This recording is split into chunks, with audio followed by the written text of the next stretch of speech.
Delhi liquor కేసులో కీలక పరిణామం చోటు చేసుకుంది. సిబిఐ కేసులో శరత్ చంద్రారెడ్డి అప్రూవర్ గా మారిపోయారు. సిబిఐ ప్రత్యేక కోర్టు న్యాయమూర్తి ముందు 164 సెక్షన్ కింద శరత్ చంద్రారెడ్డి అప్రూవర్ గా మారుతూ వాంగ్మూలం ఇచ్చినట్లు సిబిఐ అధికారులు తెలియజేశారు. ఈడీ నమోదు కేసులోనూ శరత్ చంద్రారెడ్డి ఇప్పటికే అప్రూవర్ గా మారిపోయారు. సిబిఐ నమోదు చేసిన కేసులో ఇప్పటి వరకు మాగుంట రాఘవ, దినేష్ అరోరా ఇద్దరు కూడా అప్రూవర్లుగా మారారు.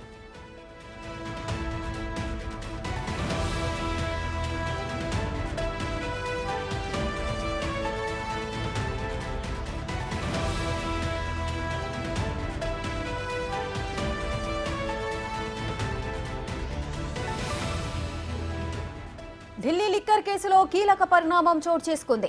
సిబిఐ కేసులో శరత్ చంద్రారెడ్డి అప్రూవర్ గా మారిపోయారు. సిబిఐ ప్రత్యేక కోర్టు న్యాయమూర్తి ముందు 164 సెక్షన్ కింద శరత్ చంద్రారెడ్డి అప్రూవర్ గా మారుతూ వాంగ్మూలం ఇచ్చినట్లు సిబిఐ అధికారులు తెలిపారు. ఈడీ నమోదు చేసిన కేసులోనూ శరత్ చంద్రారెడ్డి ఇప్పటికే అప్రూవర్ గా మారిపోయారు. సిబిఐ నమోదు చేసిన కేసులో ఇప్పటి వరకు మాగుంట రాఘవ, దినేష్ అరోరా ఇద్దరు కూడా అప్రూవర్లుగా మారారు.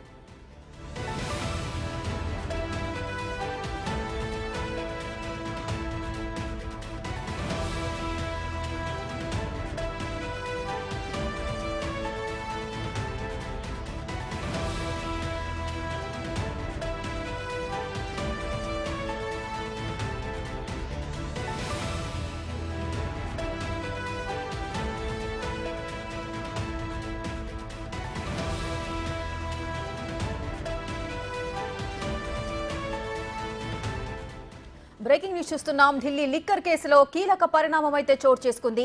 సిబిఐ కేసులో శరత్ చంద్రారెడ్డి ఫైనల్ గా అయితే అప్రూవర్ గా మారారు. సిబిఐ ప్రత్యేక కోర్టు న్యాయమూర్తి ముందు 164 సెక్షన్ కింద శరత్ చంద్రారెడ్డి అప్రూవర్ గా మారుతూ వాంగ్మూలం ఇచ్చినట్లు సిబిఐ అధికారులు తెలియజేశారు.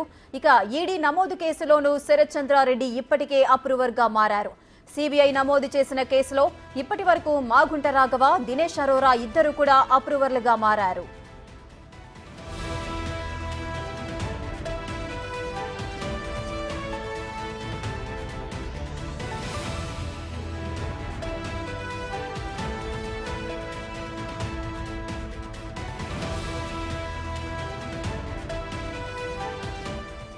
మరింత సమాచారం మా ఇన్పుట్ ఎడిటర్ పవన్ కుమార్ అందిస్తారు.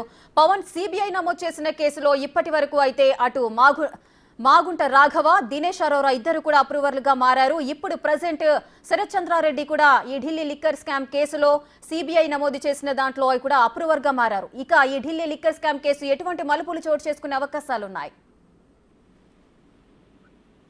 సౌత్ గ్రూప్ లో కీలకంగా వ్యవహరించిన శరత్ చంద్రారెడ్డి ఇప్పటికే ఈడీ కేసులో అప్రూవర్ గా మారారు. అటు సౌత్ గ్రూప్ ఏర్పాటు, ఆ తర్వాత రీటైల్ అవుట్లెట్లు దక్కించుకోవడంలో, పాలసీ రూపకల్పనలో మార్పులు చేయడంలో కవిత పాత్ర పైన ఆయన గతంలోనే అప్రూవర్ గా మారి పూర్తి స్టేట్మెంట్ ను కూడా ఇచ్చారు. తాజాగా అటు సిబిఐ ఈ కేసును సమాంతరంగా దర్యాప్తు చేస్తుంది. ఇటీవలనే అటు రౌస్ రెవెన్యూ కోర్టు అనుమతితో జైల్లో ఉన్న కవితను సిబిఐ అధికారులు విచారించారు. తాజాగా ఈ కేసులో కూడా అటు శరత్ చంద్రారెడ్డి అప్రూవర్ గా మారారు. ఆయన వాంగ్మూలాన్ని న్యాయమూర్తి ఎదుట నమోదు చేశారు. 164 స్టేట్మెంట్ ను కూడా నమోదు చేశారు.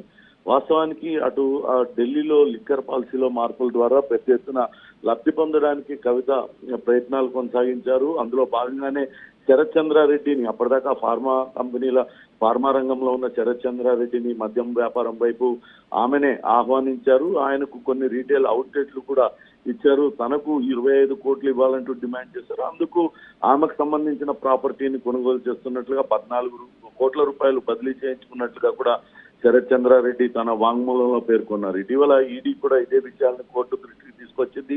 తాజాగా ఆయన అప్రూవర్ గా మారడంతో కవితకు మరిన్ని చిక్కులు తప్పేలా లేవు. ఇప్పటికే ఈ కేసులో కీలకంగా వ్యవహరించిన మాగుంట రాఘవ, ఎవరైతే 45 కోట్ల రూపాయలు కవితకి ఇచ్చానంటూ చెప్తూ వస్తున్నారు, ఆయన కూడా అప్రూవర్ గా మారారు. ఇక ఢిల్లీ మద్యం వ్యాపారి దినేష్ అరోరా కూడా సిబిఐ కేసులో కూడా అప్రూవర్ గా మారారు. ఇవన్నీ కూడా కవితకు కొత్త చిక్కులు తెచ్చిపెట్టేవిగా ఉన్నాయి. ఇప్పటికే ఆమె బెయిల్ పిటిషన్ దాఖలు చేసుకొని బెయిల్ కోసం ప్రయత్నిస్తున్న తరుణంలో ఇలా శరత్ చంద్రారెడ్డి కూడా అప్రూవర్ గా మారడం ఆమెకు కొత్త తలనొప్పులు తెచ్చిపెట్టినట్టు అవుతుంది. బెయిల్ కు మరింత జాప్యం జరిగే అవకాశం కూడా కనపడుతుంది.